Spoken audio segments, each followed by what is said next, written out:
ইসরায়েলের হামলায় হামাসের সামরিক প্রধান মোহাম্মদ দেইফ নিহত হয়েছেন এ নিয়ে চলছে জল্পনা কল্পনা। গেল শনিবার দক্ষিণ গাজায় দেইফকে লক্ষ্য করে হামলা চালায় ইসরায়েলি বাহিনী। নিহত হন ৭১ ফিলিস্তিনি নাগরিক। এই হামলার পর ইসরায়েল ডিফেন্স ফোর্স দাবি করেছে হামলায় দেইফ মারা গেছেন, তবে হামাস এই দাবি নাকচ করেছে।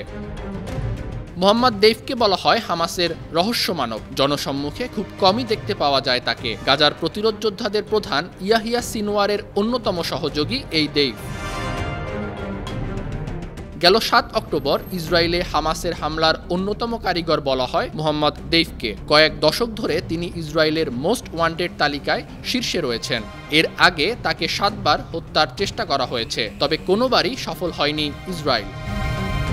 Mohammad Deif Islamic university of Gaza থেকে জীববিজ্ঞানে স্নাতক ডিগ্রি অর্জন করেন। যখন হামাসের প্রতিষ্ঠা ঘোষণা করা হয় তিনি বিনা দ্বিধায় এই দলে যোগ দেন। ইসরায়েল তাকে ১৯৮৯ সালে গ্রেপ্তার করে, আর হামাসের সামরিক সরঞ্জাম নিয়ে কাজ করার অভিযোগে বিনা বিচারে ১৬ মাস তাকে কারাগারে আটক রেখেছিল ইসরায়েল।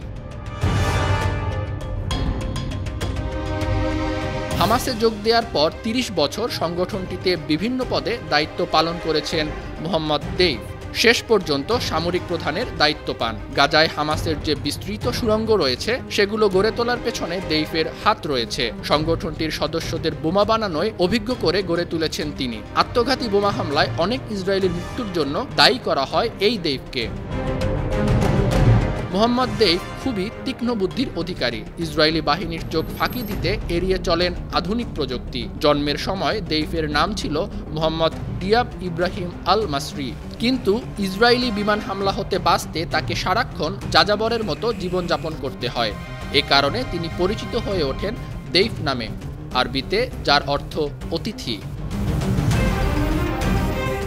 আন্তর্জাতিক ডেস্ক, ৫২ টিভি।